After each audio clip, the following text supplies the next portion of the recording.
Well, welcome back to Rural Retreat, Virginia, where in about 6 hours Hurricane Greta will strike. It's supposed to be a Category 5 hurricane, so we're going to be boarding up today. But first, we're going to organize comics. That's more important than getting ready for the impending Hurricane Greta this afternoon, actually. Right now, it's early Thursday morning, and welcome back to the Hotel Orloff.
Yes, Rural Retreat, Virginia. This is the historic Hotel Orloff. We're built 1857, but we've been through hurricanes before. We usually have about 12 hurricanes a year. Whenever the man in the White House presses a button and says, let's give them another hurricane. So let's continue to organize comics so we can get this comic book room organized, because we're not going to start boarding up the windows here in the historic Hotel Orloff until the comics are organized. And that may be after the hurricane passes, ladies and gentlemen. Okay, so back again. I missed the Four Color Fossil show last night. I was talking to Kevin Johnson, the owner of Gotham City Comics, and I looked up and the clock said 7:08, and I thought, the show's already started. And I promised my wife I'd hang out with her and watch some movies. And so we, I just need to spend more time with her, and so I didn't get on the show. Oh, but I did make a promise that I would show something. They were looking at... Hold on. I could maybe show you, or could I? I had a box of Atlas Seaboard comics out. Where are they? Okay. Anyway, there was an ad that Jim Steranko used to run in Atlas Seaboard comics. Is this box? No. Man, is it this box? Why, it is. Oh, look, Atlas Seaboard, that comic book line that lasted for less than a year. In these, this is their attempt to do their version of the Hulk. It was created basically to teach Marvel a lesson, and it's just Martin Goodman was the publisher of Marvel Comics, right? He had a son, I think, named Chip Goodman. He wanted his son, he was going to retire, and Chip Goodman, his son, was going to take over as publisher. That's what he expected to happen. Instead, Marvel put in Stan Lee as the publisher. He was not happy, so he said, I'm going to start my own comic book company. I know how to do it, and I'll run Marvel out of business, and DC, and Warren. This is, in fact, his attempt to run Warren out of business. That's his version of Vampirella, and so he did a whole line of comics that looked a lot like Marvel, and magazines that looked like Famous Monsters and Creepy, and he even did a few books that looked kind of like DC war books. But he got really good artists and writers to come in, but it just didn't work that much. I mean, I thought it was great fun, but it didn't work in the sense that it didn't sell. He got a guy from Warren, was it Archie Goodwin, I think, to come in and supervise the color comics. But he was used to doing the more adult or late, teenage stuff, creepy, eerie Vampirella, the stuff that was kind of a little naughty. It was more for teenagers, and they put him in charge of the color comics, and then they got a guy that was used to doing color comics to supervise the more adult black and white line. And so what happened is there was a lot of stuff that you wouldn't normally see in a color comic, like they would curse and say the D word and stuff, which may not seem that shocking. I mean, Rhett Butler said it in Gone with the Wind, but I always love this. All these little, look at that. Everything that's great in life, Mr. Spock, Dr. Zaius.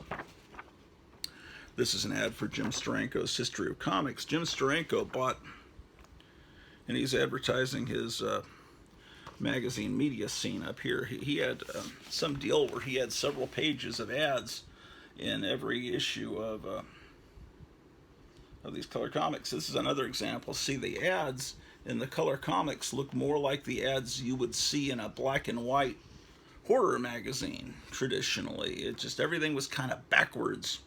Oh, and this is all the heroes of the Atlas Seaboard line. You can kind of, okay, so that's their version of Kid Colt. That's one of their versions of Conan. Actually, I'd say he's Conan, Iron Jaw, and I think his name is Wolf the Barbarian. Let's call him Cull. That's their version of Deathlock. That's their version of Man-Thing. That's their version of Vampirella. I guess he's kind of their version of Warlock, but they had their version of Spider-Man and Hulk. They had the Scorpion that was, I mean, it wasn't exactly like that. Oh, I was trying to show you a particular ad in here. They started to, watch it not even be in this particular issue. I love these books, man. I don't think I have a complete line. I got a lot of them when they came out. I was born in 1965, which is the height of the Silver Age Marvel boom. And so, do you hear the rain starting? You hear that outside? I thought I missed the Silver Age. I missed the beginning of the Fantastic Four and Spider-Man because I wasn't old enough. But now this new comic line's starting, and there's all these issue number ones, and now I'm going to be in on that, and I'm going to have comics that are going to be worth hundreds of dollars, because that's what they were worth then. Now they're worth thousands. Okay, maybe that ad isn't in this issue. Some of these books I need to get bagged and boarded. Most of them are bagged and boarded. The Brutes apparently aren't.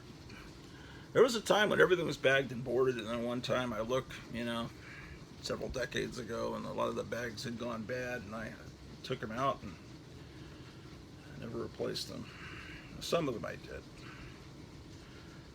Okay, there's your Star Trek medallion coins. If you just had those, you'll escape the coming financial apocalypse that they have planned. Come on, ad. Anyway, it was an ad for cardboard comic book holders that held maybe 10, 11 comics, maybe a dozen. Just come on, ad. This is why you should pre-plan a show and already look through the books, and so, to avoid embarrassment. Okay, well, it's not in that. Maybe it's in Brute number 3, which I could definitely use an upgrade on this particular one. It's got to be in here. Because I think, no, I don't think any Atlas Seaboard comic went past issue. That fan's awfully powerful up there. I need to turn that down. In fact, I think I shall. My father used to use shall. Yes, I shall. It's like he was, he had nuns as teachers in school, and he spoke like Thor or something. Okay, is that the right?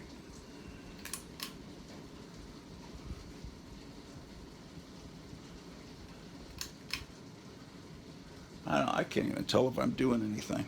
Hear that rain outside, man? That's insane, man. Hurricane weather, but I'm here trying to find an ad in a 1975 comic book. Anyway, how about that? Oh yeah, yeah. Here's this is the, what was his name? The Tiger. He was kind of like a Spider-Man. And then this guy was, what was his name? The Grim Ghost. He is kind of like a Western Ghost Rider kind of guy. And this guy was, I think, the Scorpion. Oh, and the Bog Beast. He was kind of like a Man Thing too. Also, wow.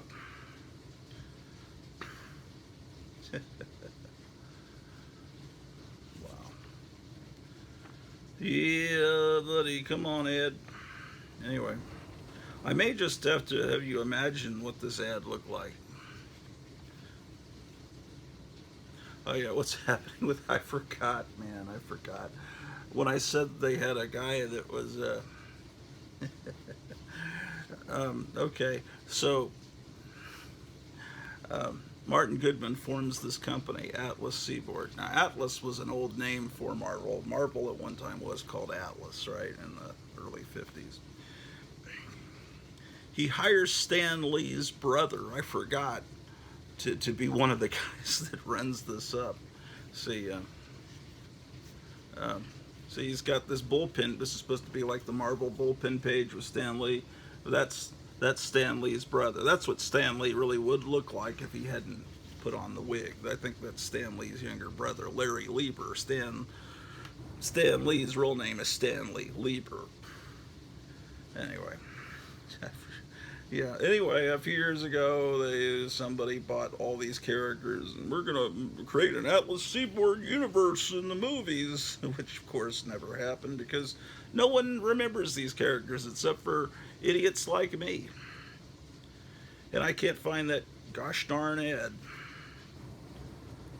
But anyway, maybe it didn't run in these. Maybe it ran in regular Marvel comics. I don't know. There was an ad.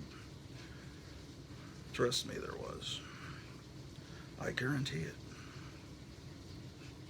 Anyway, I left a little comment because I was kind of halfway watching Four Color Fossils while I was watching movies with my wife last night. It's hard for me to do live streams in the evening. It's, it's getting harder and harder to just have I do these live streams when my wife's preoccupied on the phone with someone or asleep because she's pretty lonely and she's not used to being here. Her family was 4 hours away where we used to live in Texas, and now they're 15 hours away. And she doesn't really know anyone yet in this town, and so she's pretty lonely. So I'm pretty much all she has, and when I'm always on the internet, it's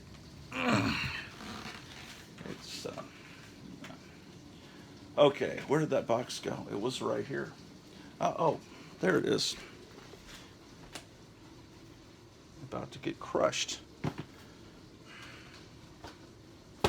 Okay, this is the box.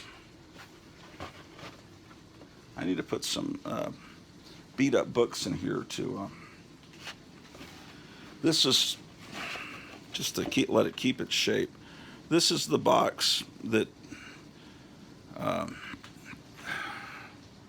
you were supposed to put comics in this and then put it on the shelf. And it was decorated by Jim Steranko, and that's a character that he created. I think his name is Talon or something like that. I've seen this character somewhere. It looks like a John Carter type character, basically. The other side has this jungle girl type. I mean, they're really beautiful illustrations. I think he had 4 different boxes. And then the other side of the box, you can label, it says comic collector, you can label what's inside the box. So he uses some characters there, like the Black Terror, that are, I guess we're in public domain then. And that looks a lot like Shang-Chi.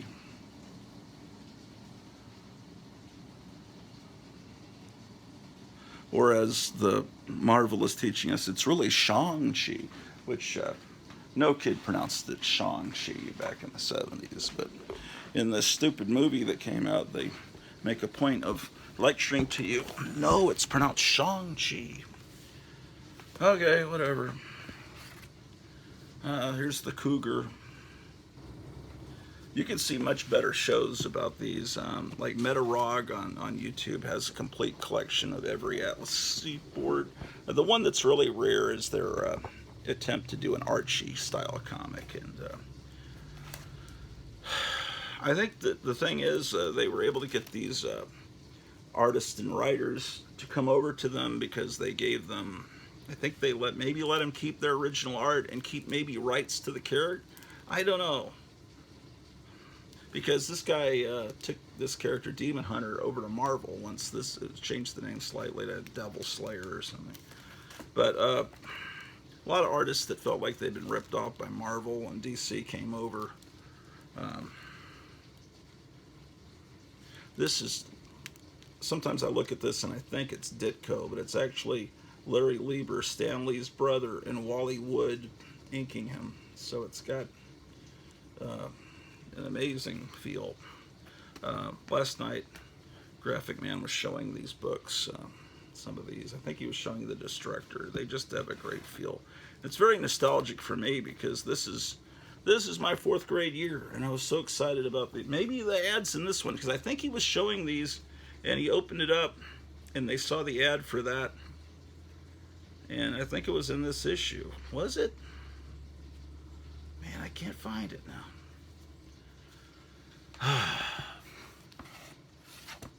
Yeah, well.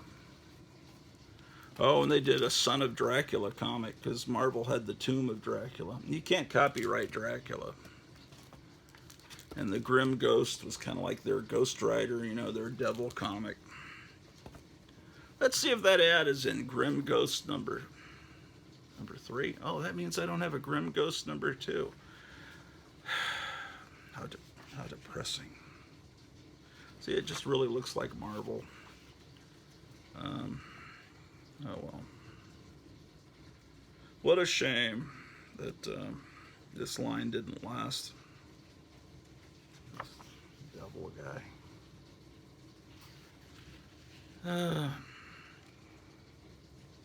Oh well, one of those disappointments of youth. I thought that something was going to happen with that. All right, well, the reason I still have this out, I was looking for a Thunder Agents comic that I showed you guys just a few days ago, and I need to put it in that box, so I don't want to put that box permanently.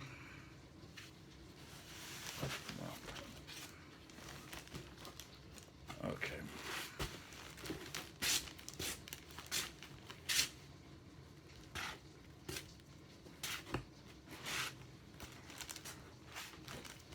Okay, let me find the A box over here on the Silver Age wall. A. Let's see. Adventure would be in this, maybe in that box. Well, I need that box anyway.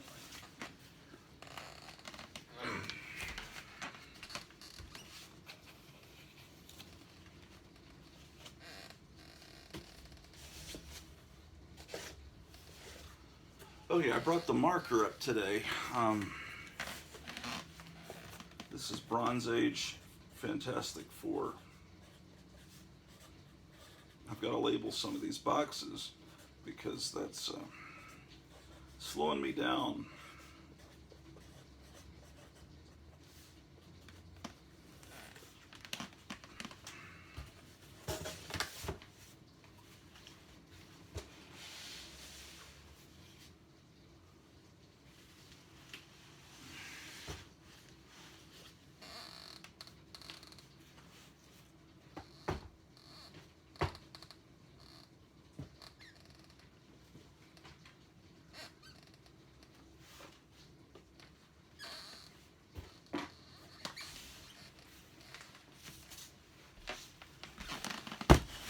Okay.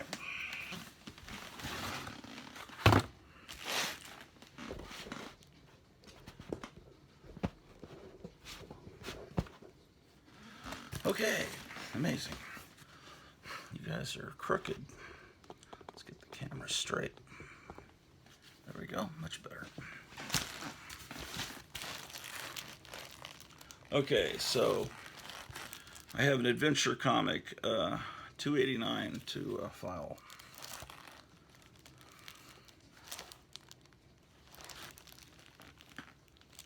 There must be a box before this. Adventure to Amazing Spider-Man. What's before adventure? Action. Yeah, there must be a box. Ah, here it is.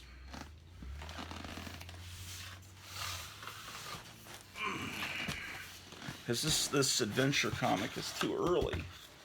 Let's see what my earliest adventure comic is. Gosh, I hate this. I don't hate the comic. I love the purple covers, but it's so hard to read the number. Well, it's easier here. What does that say?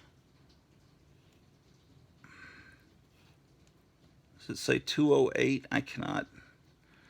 You see, in real life, the black ink is very hard to distinguish against the purple when you get older. So anyway, that's an early issue. And then this is 274. This box is a little thick. I'm going to put some of these adventures into the other box. Okay, I'm trying to put Adventure 289 in here that I just traded for this book.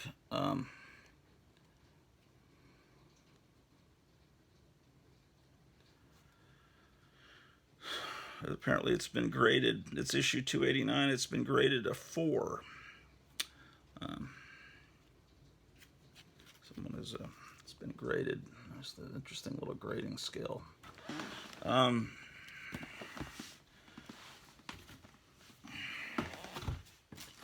Okay, 289.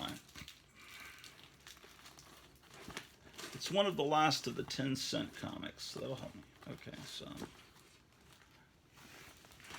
I'll show you a little thing. See, comics have been 10 cents for decades. You know, so 10 cents is just kind of small up there at the top, right?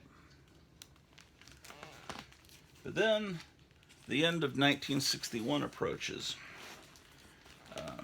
Comic books had towed the line at 10 cents, but they'd reduced the page count from the golden age of comics to keep that same price point. And then in the end of 1961, they couldn't reduce the page count anymore, or it would hardly even be a pamphlet. So they raised the price to 12 cents. So the first thing they did is they started making 10 cents real big on there. Started making the price tag real big because they're about to do a change. And this one I just got is that was 287. This is 289. See, the price tag's real big. And then when the price change happened, this is 291. 12 cents was really big, and that way the newsstand dealer, the person at the drugstore, the bookstore, wherever you're at, where you're buying your comics, they see, oh, it's 12 cents now. So they kept the 12 cents big for a while. Let's see, this is 302. See, it's still big. Let's see when they finally just reduce it. Yeah, by 307, it's down small again. Took several years for the comic industry to recover. I don't think they recovered until 1964 or something like that. The number of the comic sales dropped, especially in comics designed for boys. Boys were not going to put up with that extra 2-cent price.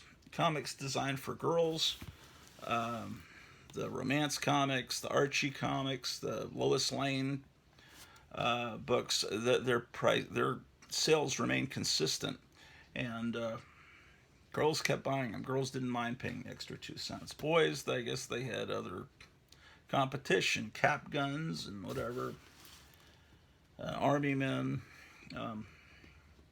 slot cars, model kits. Then comics stayed 12 cents for most of the 1960s. Then in the 70s, they went wildly up. Okay, so anything else I need to file in here? Oh, I have a couple of fake Amazing Spider-Man annuals I need to file in with my Spider-Man comics. Okay, so let's move this over here till I find that Thunder Agents comic. Okay. Oh, this is a great, look at this great book. That is Action Comics 334. Action, adventure. Okay. All right. Action to adventure.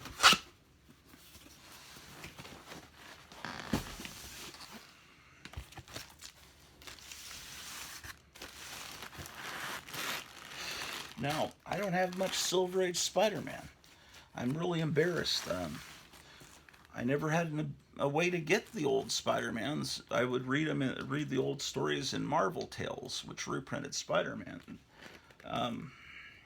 in the 70s. And then when I finally had a comic book store near me, opened in the summer of 77, Lone Star Comics, which is now Amazing. I'm sorry, I'm looking at Amazing Fantasy. I said Amazing. Which is now mycomicshop.com, a mail order deal. This isn't a real Amazing Fantasy 13. It's a reprint that was done for the J.C. Penney in the 90s. So the Spider-Mans were just either not there or they were so pricey I couldn't afford them. I mean, they were very inexpensive compared to the comics now. I mean, you could get Amazing Fantasy 15 with the first Spider-Man for $75 there in the summer of 76. I looked at my old Overstreet price guide for like a really good mint copy. But money had more value then. Over the years, I've gotten some Spider-Mans under issue 100, but what I was mainly doing is getting the books that were more affordable, and so I bought a lot of Fantastic Fours from Lone Star Comics, and a lot of Adventure Comics and Doom Patrol, and what else was I buying? I just wasn't buying Spider-Man just because I couldn't afford it. My oldest Spider-Man is issue 22. Now, I was looking at a collection of Spider-Mans the other day that someone had a really amazing collection that you could see it on one of my shows recently. And I really was envious of that, but this one, issue 32. This one, I remember a friend of mine had this when I was in 4th grade, and like this 74. And I remember seeing it at his house and thinking, wow. But it was in really bad shape. I have 54.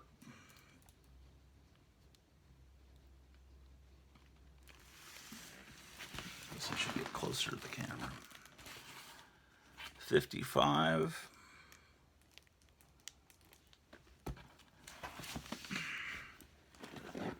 I think somebody, maybe was it Eric Brain, showed this last night on, I think he did, on 4-Color Fossils. I was brushing my teeth while I was watching the show.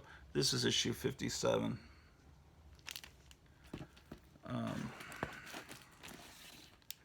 58. I seem to have a lot of the issues are in the 50s. I wish I had number 50. I'd really like to get number 50. 59. If you have a number 50, like an extra number 50, I would consider buying it from you. That's 59. Here's 62.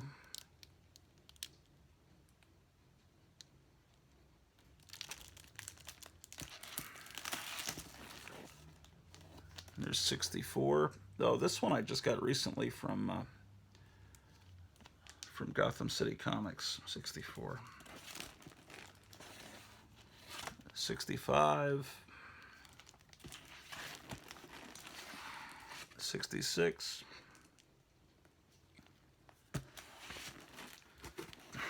68. Maybe I have more than I realized. I just wish I had the early ones. Then I jumped to 82.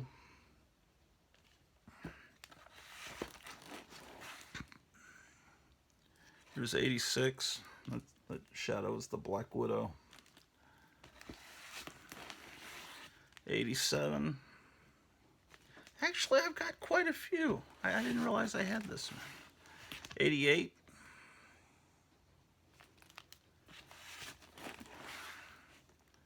Then I go to 94. Oh, I have this issue. This is the issue where this guy is like on LSD and he jumps and Spider-Man didn't save him. He dies from flipping out, having a psychedelic freak out on LSD. And so the comics code said you cannot have drugs in a comic, so they didn't put the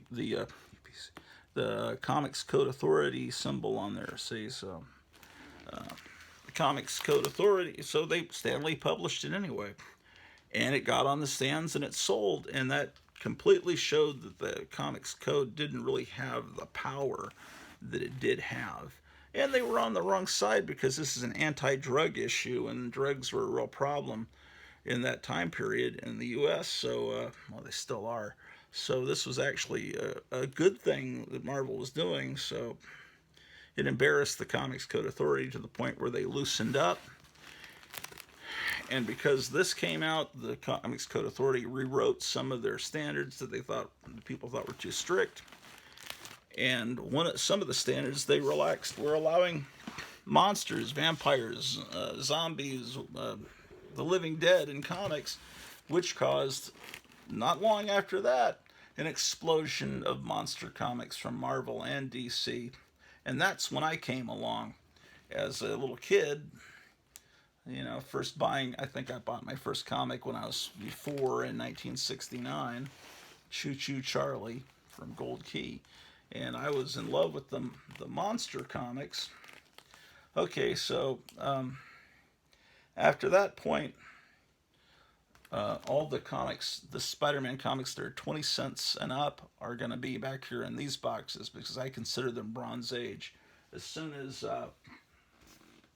Marvel went to, let me show you the way I look at it, and you don't have to agree with me. Come on. When Marvel, idiots, morons. I'm looking at 1990s comics and having bad thoughts.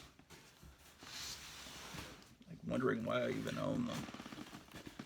I'm trying to make a point. Here's the Charlton books.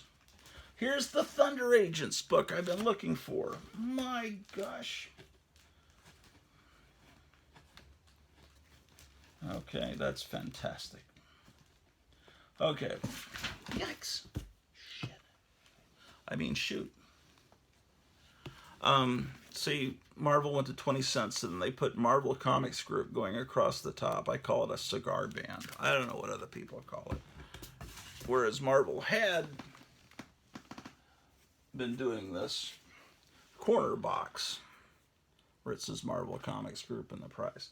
So anything with the corner box, to me, is exotic, and it's 1960s, and it's going to go in these boxes over here. I don't want my Silver Age touching my Bronze Age, although the Bronze Age is okay. I guess I really just didn't want the 1990s books like this, even though they kind of tried to do a corner box. It's just like, oh, this is from IBM for National Engineers Week under a grant. I guess they gave this away in schools. The Amazing Spider-Man Riot at Robot World. You know, this is the kind of garbage that is put out today. I don't know why I own this. Spider-Man's got the stupid black suit. It just doesn't even look like a comic book. It's a piece of trash. Not even fit for a coaster, ladies and gentlemen. Okay, Dynamo. Go over here, Dynamo. All right, so this is Spider-Man Annual number 3. But now I have a fake. As a few months ago, they put out a fake Spider-Man Annual number 1. They call it a facsimile. You can tell it's fake because it's got this stupid modern Mark of the Beast code down here. So that's a fake number 1. I've got a real number 3. Then I've got a fake number 5. This is one of the J.C. Penney reprints, like that Amazing Fantasy I showed you. So you can tell by the modern ads on the back for Stridex. Why don't kids have acne anymore? A lot of people, including me, had really bad acne back in the 70s, and it's like, is there something different about the diet today, or something's happening? You don't see kids with just faces where it looks like sulfuric acid was tossed in their face anymore. All right, so I'm putting the fake, people call them facsimiles. I like the word fake better than facsimile, because they aren't really that good at facsimiles. Usually they botch a lot of things. Hopefully they're getting the coloring right. I'm going to have to compare. A lot of times when they reprint books, the coloring is completely off. You know, a background that was blue is now pink. You know, whatever. Okay, this is a real copy of Amazing Spider-Man Annual. They call it a special in this case, number 6. I love that corner box. Look at the old Ditko Spider-Man head with his Spidey sense tingling. Fantastic. All right. Incredible. And this is number 8. And here's Spanish language. El asombroso hombre arana. No puto ocultarlo más. La pinga de la rana tomado. Okay. Then I got some Aquamans. What other A's do I have here? I have Avengers. Avengers is not in this box. I think someone requested down below yesterday to see Avengers comics. I showed Spider-Man. I forgot what titles. I'll show stuff as I uncover it. Okay, was this the box? Yes. All right.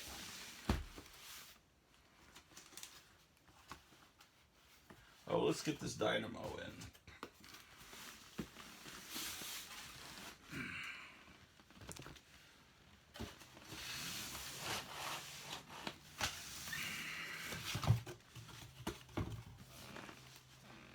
All right, back to the box we started in. This box, my wife got me this during the pandemic when I picked out a bunch of stuff on mycomicshop.com, including this, and I got, no, this isn't from mycomicshop.com. It's not there. They don't have their kind of label. I think I just got this from eBay. It's a Tasty Freeze comic. That's so cool, and I really like the way that the character, it's an Archie ripoff, but I love the style of art here. Okay, so I've got some Tower comics. This was a great line with great art. It's a Blazing Six Guns featuring the Sundance Kid. Butch Cassidy and the Sundance Kid was a big popular movie in the theaters, but you can't copyright the Sundance Kid because he was a historical figure. So they made their own Sundance Kid book. Just like anyone could make a Wyatt Earp book or whatever, because they were Billy the Kid. They were real people. In fact, back where See, this is the same company. See, there's an ad for Dynamo, which is the book I'm trying to sleeve in here. These war books were particularly brutal. Look how they're shooting right through the Roy Lichtenstein, the artist that made millions doing just tracing over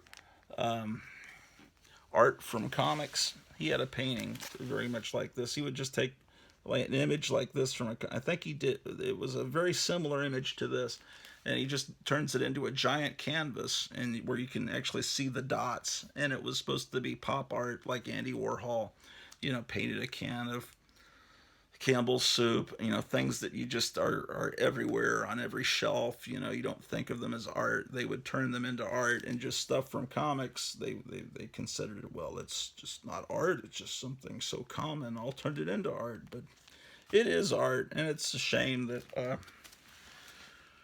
that happened, because the original artist didn't really get the acclaim or the millions of dollars. Here's a, I don't know how why is this in the middle? Jungle Adventures. This is not even this is a whole different deal. Then because I wanted it, I had it with this, but this is not the same Jungle Adventures. This guy is Zangar. That's Tower. I'll keep it there. I guess I had a reason for doing that. Okay, all right. I have more of those. But I don't have time to show you everything because I'm always on a timer here because the clock's ticking. It's gonna shut off at any time, and I never know when. There's Thunder Agents #2. #4.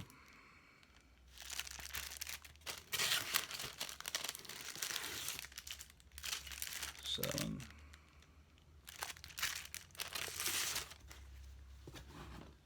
Okay, so this was a whole line about these Thunder Agents. So I tried to get as many of these as I possibly could. I think they're wonderful. They even have a paperback or two. They even tried to do paperbacks of these. Yeah, this was around the middle of the 60s. I think I showed these on a recent episode. I have 2 copies of that one.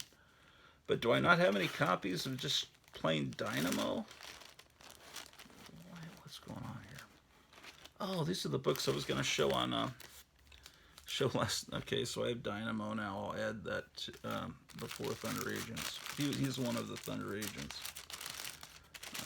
I guess I don't have any books of just plain Dynamo. I have just Thunder Agents books.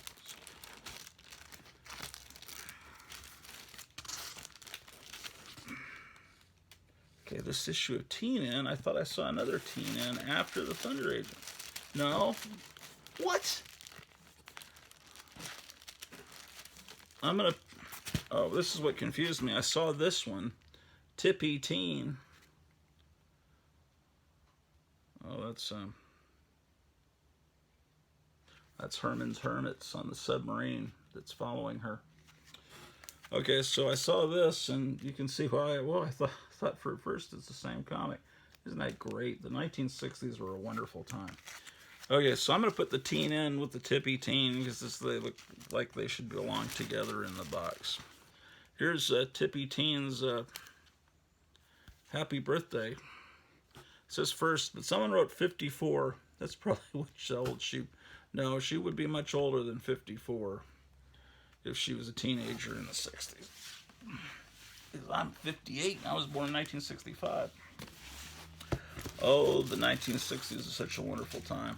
I'm really celebrating the 1960s in my latest episodes of The Tomb of Terror, my direct-to-DVD television series, which is... I'm about to put together episode 24.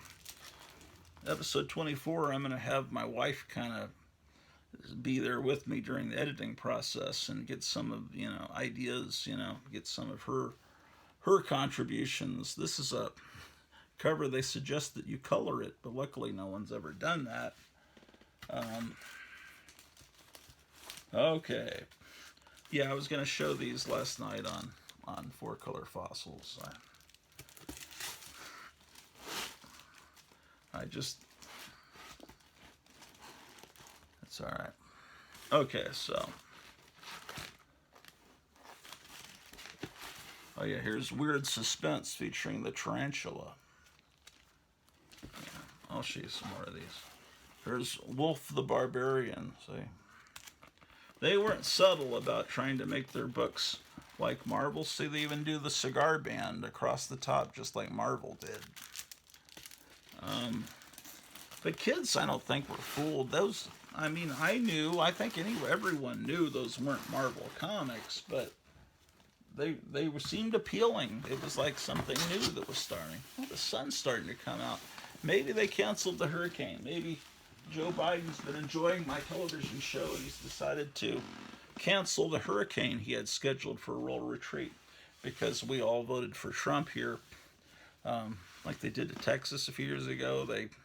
They froze the whole entire state of Texas, right? And then they pressed buttons determining what neighborhoods got the electricity and which ones didn't. And they said, it's just they haven't been putting up enough wind turbines in Texas. So they turned the temperature. You think I'm crazy? You don't think the government can control the weather? It's like there was supposed to be a rally for Trump a few weeks ago in Des Moines, Iowa. I think I told you this. And suddenly a tornado appears. They have to cancel the rally. Oh well. Let's see. Here's a fake Avengers that we can put in with the real Avengers. Someone was wanting to see my Avengers. This is the next box Avengers. Aquaman to Batlash.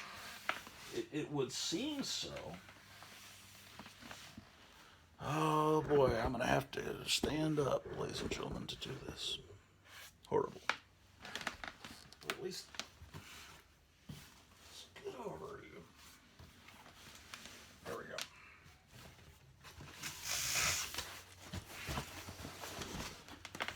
Whew. Ah, yes. Aquaman. When is that Aquaman movie coming out? Look, is California sinking? Yeah. All this climate change is caused by the geoengineering. You know, you just think, well, their climate change is real. It's a real existential threat to our democracy. Oh, yeah, well, why is Obama and all these billionaires, why are they buying oceanfront property if they think it's just going to be washed away in a few years? Oh, well. You think how you want to think, man. Here's the Atom and Hawkman. The Atom wasn't selling, so they put Hawk, and I guess Hawkman wasn't selling enough either, so they combined the two into the Atom and Hawkman. Oh, look at this great Land of the Giants model kit. And the Zeroids, those great. I had one of the Zeroids. I might have had two of them. I don't know why they haven't. Well, they're not. I think they didn't. They stopped working pretty quickly. Maybe they weren't made for 5-year-olds to play with. But they were cool looking, and they're very expensive. You can't really afford them now. Okay, so this is an expensive book, but it's not as expensive as, well, there was a book and record set where they read this, they act out this. This is not the real issue where Captain America comes back and is unfrozen by the Avengers. It's a reprint, but it's a reprint from only a few years later. The original was what, about 1964 or 4 probably, right?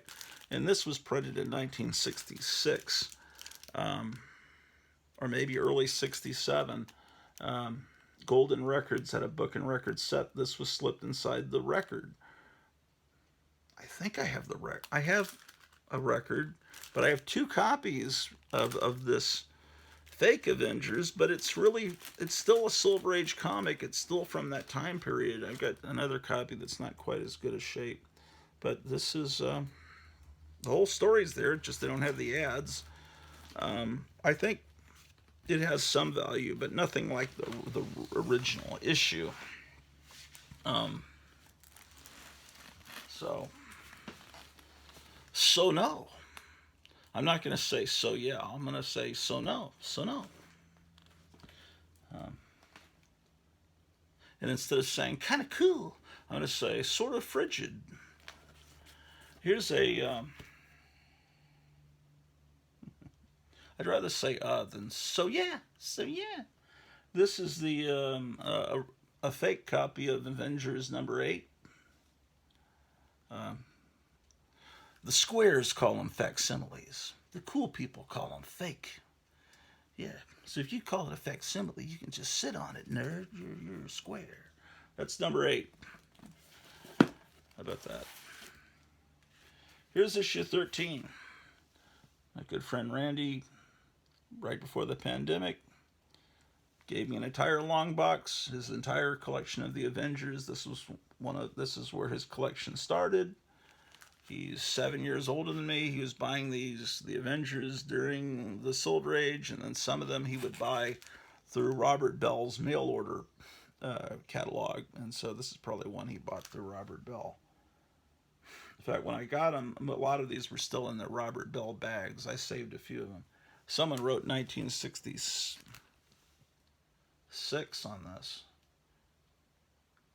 This is, I thought it would have been earlier, but this is 1966. Really? Okay, well, I'll have to trust whoever wrote it on the comic in pen at some point in its history. Yeah, maybe.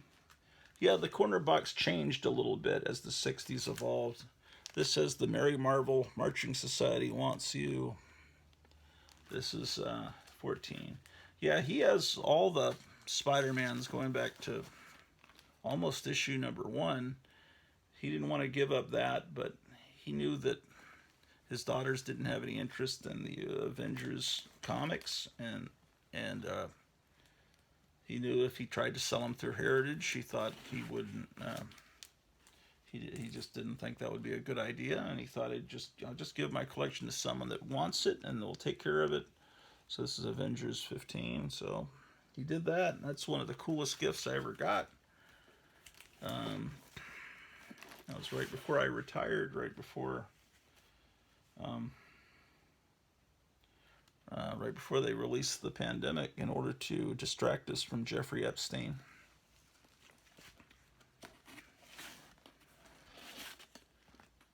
Now, interesting. I think that's the one I got from him, because sometimes I have 2 copies of some of these because I already had some of the Avengers, and I think that I don't know which one of the ones. This is another copy I have. I don't know which one is the one I got from him. I think I tried to. Oh no! I think I might have put my original copies first and then his after. I think that's how I did it. In most cases, I don't have to worry about it because the only copy I have is the one he gave me. This is issue 17. So I'm trying to put this 88 in, and it's going to take a while. I don't know if you guys have the patience to look at all these. Here's 18. I mean, you can go through mycomicshop.com and see all these. 19, Marvel tried to change their name to Marvel Pop Art Productions to try to cash in on the pop art movement, Liechtenstein and all that. It only lasted a little while. Here's issue 20. So that's 2 months it lasted. It's still that on 21, Marvel Pop Art Productions instead of Marvel Comics Group. That's 3 months. 4 months. Are they back to normal? Yes, with issue 23, they're back to Marvel Comics Group. And this is, oh my gosh, it's Kang. And everyone was so excited. Now, this probably went up in value because they're going to put Kang in the Marvel Cinematic Universe. But does anyone care? Because Kang was, I don't know, I haven't seen Quantumania. Supposedly the actor that played him was good in Quantumania, and that was the only good thing about the movie. That's what I hear. But then the actor beat his wife or girlfriend up, and now they're going to have to replace him. So, I don't know. The Marvel movies just, and I have, everyone's saying this Spider-Verse movie is great. I I don't know. I saw the first one. Yeah, it seemed good, but it didn't really stick in my memory very much. I know they had Spider Pig, Spider Ham in it. I thought, I never thought I'd see him in a movie, but I don't know, man. I'm just old fashioned. I don't know this Miles Morales stuff. That's not my. This infinite number of Spider-Man, it's just not my thing. I'm willing to watch it when it comes on TV, see how it is. But I mean, I'm obviously not going to see it in theaters because it's not booked in my local theater. This is issue 25. I remember getting what was it, Marvel Triple Action? Or there was a comic that came out in the 70s that reprinted the Avengers. I remember buying that, and I remember buying that on my way to Sunday school. And it was the last time I went to Sunday school. The idea of Sunday school is great. I want to learn about the Bible, but that particular Sunday school, whatever church we were going to, the teacher was not really thrilled with, we were upstairs, and there was like a outside stairs that went up into this. It was like almost like it was over a garage or something. Remember the teacher saying to some kid, "I'll throw you down the stairs if you don't." It's like, I mentioned that to my parents, and it's like, you're not going back to that Sunday school. Sunday school teachers shouldn't threaten to throw kids downstairs. That's not a good look. Here's issue 26. Here's another copy of issue 26. Ah, yes, this one. This copy I got when I was living in Longview, Texas for 1 year in the middle of the 1990s, right about the time that I was doing The Hypnotic Eye, the show that I used to do with Joe Riley. That Tomb of Terror is heavily. It's the Tomb of Terror. You might as well just consider it new episodes of The Hypnotic Eye because that's what it feels like. And so don't miss out. Order from, just go to PayPal and send $20 postpaid for an episode of Tomb of Terror. PayPal at Kenneth Weinert, KENNETHWEINERT. Each episode's $20 postpaid. But if you contact me and get a bunch of episodes, we can work out postage. And maybe you'd get them for more like $16 each. Because the postage to send 3 of them, if I send 30 of them, it's only a couple dollars more. Avengers 31. I don't know. We'll figure it out. But you ought to get the Tomb of Terror, man.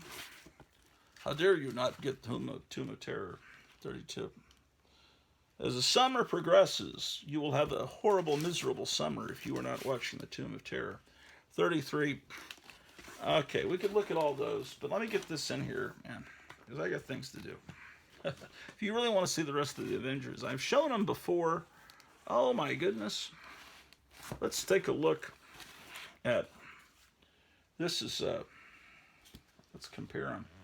This is the original Avengers. That's the real one. And this is the replica. Let's see how close they look. Just, the colors are, they got the colors pretty right, didn't they? The replica this is the replica, the one that's not in the bag. Anyway. But of course, it's got the Stridex ad. Since this one's not bagged, I can show you. See it? I showed this to you yesterday, didn't I? See, you got these terrible 1990s ads that look awful. Inside, it looks pretty real. Then you got this East Coast Comics ad that just doesn't. It breaks the mood. And an ad about Joe Montana. I guess he was. And then this great 60s art and this hideous 1990s Hulk video game ad art. And video games, of course, are what killed comics. Kids don't read comics because they play video games. It's the exact same primal urge that video games serve that comic books once served. All this wild, insane action and fighting and violence that comics once provided to kids. Here's the Black Panther.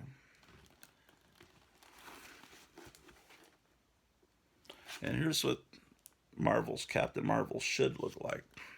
The character that they're calling Captain Marvel in those movies is supposed to be Miss Marvel. Ms. Marvel. That's my opinion. Okay, so that's Aquaman. All right. What else do we need to put in here? Okay. Got a fake Batman with Poison Ivy. And I see a box over here labeled Batman.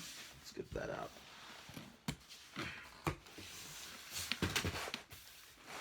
Yes, indeed.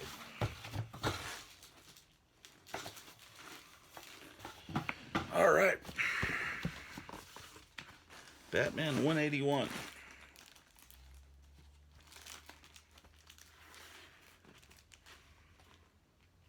Here's a Batman with the hammer of Thor.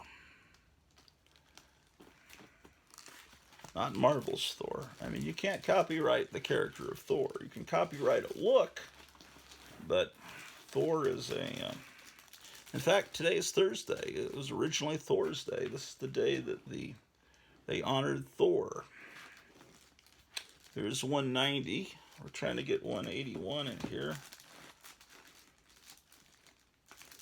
What is this issue? Okay, this is 182, so this needs to be right in front of that. But oh my gosh, I have accidentally bought 2 copies of this fake Batman 181. I didn't realize I'd done that. It's kind of a waste of money. $3.99 would probably buy a burrito.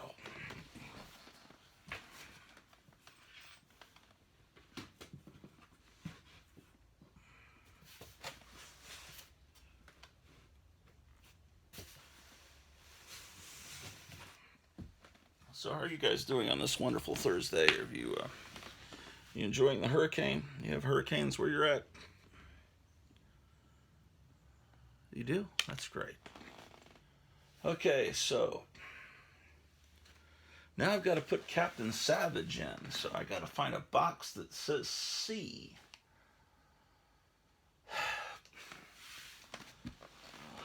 C. C is for cookie. That's good enough for me. C is for cookie. That's good enough for me. C. Rider.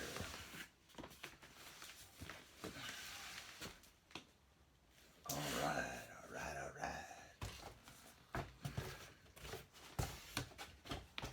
Well, I had a great conversation on the phone yesterday with Meyer Greenblatt. He's going to have some important news for you on his next episode. I'm looking forward to that.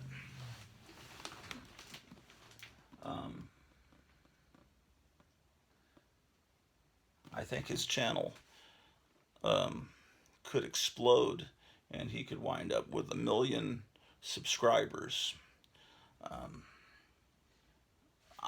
That's my prediction. I'm like Nostradamus. I'm like Edgar Casey. And I see great things for the Meyer Greenblatt channel. You watch and see. I'm never wrong. Except I was wrong yesterday. What I said was that these Eerie Publications books I said they were taking 30-year-old comics from the early 1950s and adding blood to them or slightly redrawing them. I was wrong, because these comics were coming out in the late 60s and during the 1970s. So 52 to 62, 62 to 72, they were 20-year-old comics that they were taking out and adding blood and gore and whatever, viscera too. So I was wrong about that. So I apologize. You probably already did the math in your mind and realized that I don't know what I'm talking about. Yeah, I'm the guy that never shuts up. You got to get a timer to time me to see how long I'll go. And I'm like the Energizer Bunny. I just keep going and talking about BS. And, but if, I don't know, I'm just trying to entertain. If it annoys you, then, but, yeah, I don't know. But I guess I'm just, let's see. Where are the C's, man? Wait, did that Batman go up to Captain Savage and I didn't realize it? And then what? Captain Marvel? Oh.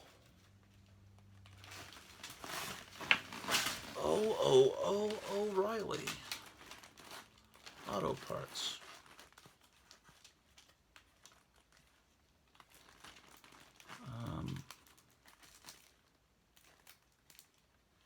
I'm going to pull these Chamber of Darkness out, and I'm going to put them in with Marvel Horror. Challenges, yeah, Captain Savage is in here.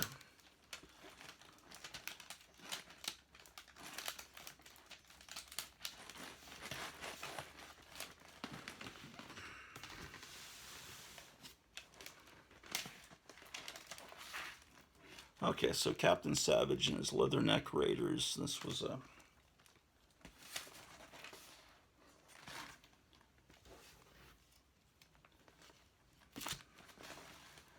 Okay, so there's issue 3. And then, these comics seem to have survived. Maybe there was a warehouse find of these, because look at how the quality, the condition of this one. And... oh, I apparently have 2 copies of it. Oh, I guess I have 3 copies of it. What? Okay. And then I just got I got a 4th copy. But it's just so great. It's such a great cover. I hate to be one of those people. Okay. Okay, this is number 7. This is number 6. I guess it did hurt my feelings that I was being timed when I was talking. I guess, I've just... There's number 9. But I'm too sensitive. That's what I've been told. That's what I hear. Okay. But,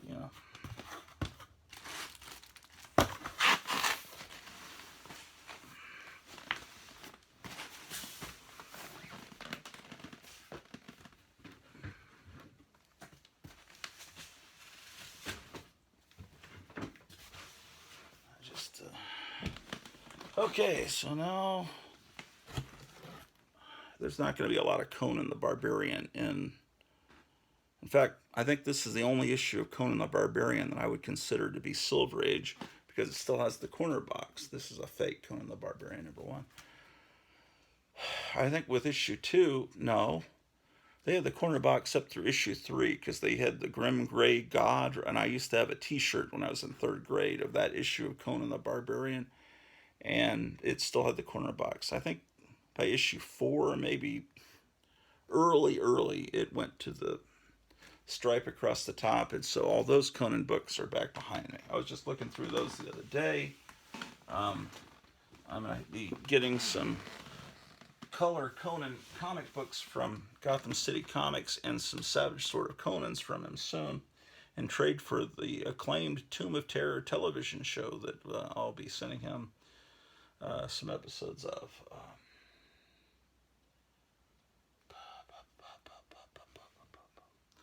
Okay. All right. Let's get the Marvel Bronze Age horror down.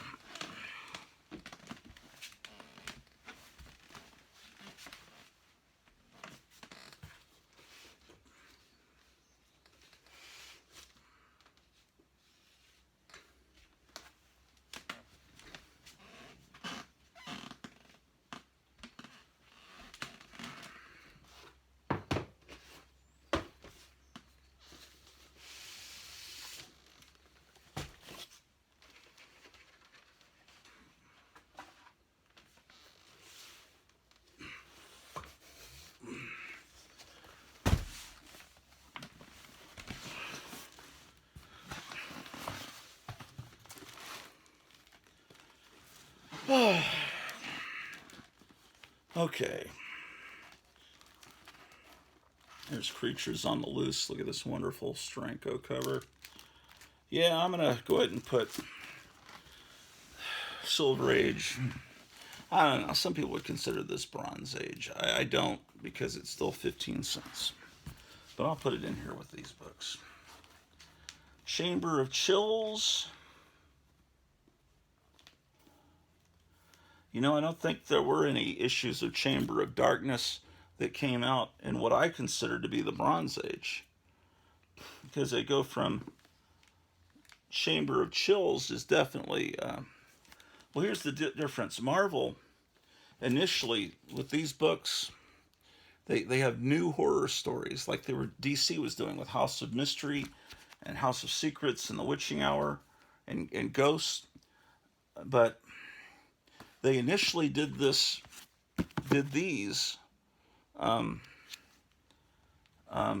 with new stories, and then they went to doing these reprint comics. Real quick after that, I guess they decided, why hire a new artist when we can just reprint from our pre-code horror comics from the 50s, from 20 years before, not 30 years before. Because we've got all this great stuff, and Jack Kirby and Steve Ditko, so that's what they started doing. They started reprinting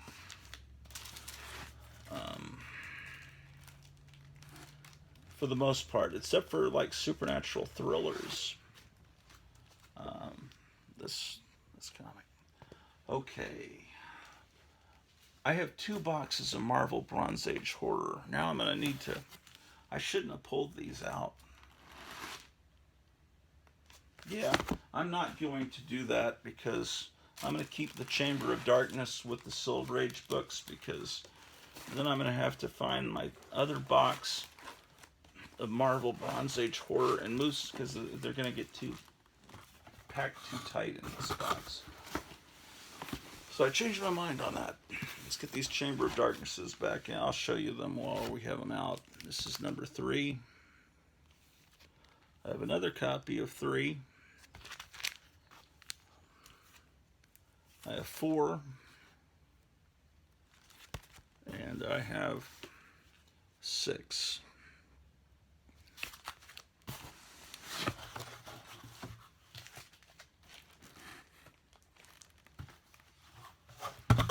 Where'd it? Oh, there it is. Okay. The next thing I've got to do is file these 2 fake detective comics in the D box.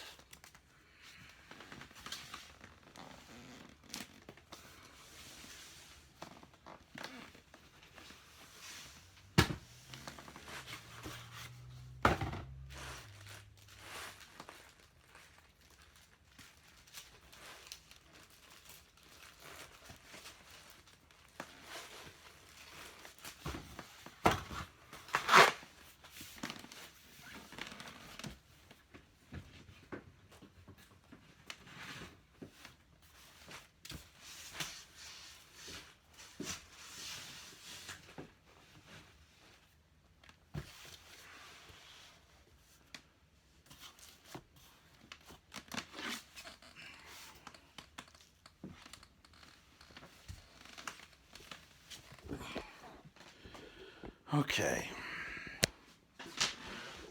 I really should be boarding up the windows and the doors for this hurricane, but where's the D's? Classics Illustrated.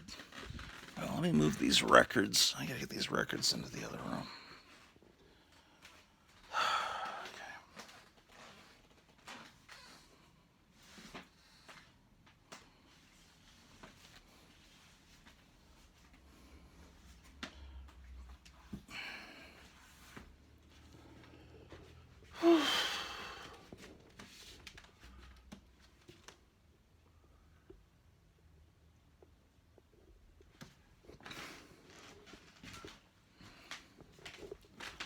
Records, which the youngsters call vinyls.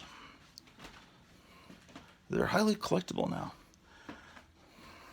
I hear even like the Salvation Army is charging like $50 for a record that's like a worthless record. You know, apparently that's the new thing, man. Everyone thinks all records are super valuable. Okay.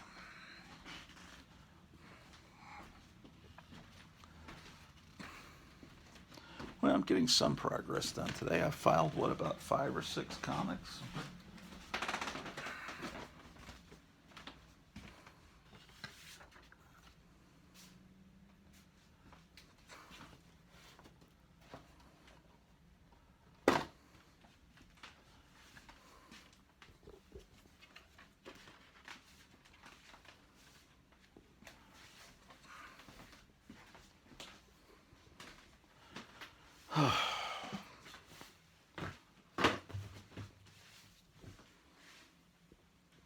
Okay. Let's make a better effort here. Oh, Detective Comics. No, that's Daredevil to Fantastic Four. Oh, so Detective is going to be in this box.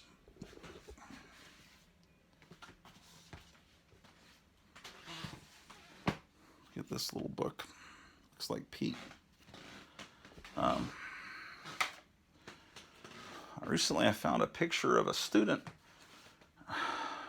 Must have been from about 2007. I think I've had Pete since about 2007, so he's really getting up in age. And this student, when I with this cat, Pete, it was a super cold day, and I opened the door, and this cat just walked right into the house. It's like, hey, hello, I've chosen you. And so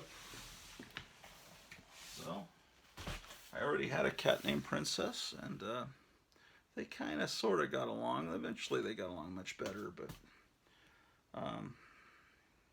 took Pete to the vet to make sure he was okay, and he became my cat. But I needed a name for him, so I had a contest with my students, and this girl, she said, "How about Pete?" That's because I had discovered these old newspapers, school newspapers for the school that went back to the 1930s, and the mascot of the school was always a bulldog. And one of the students had a bulldog at home that was a really tough dog that had been hit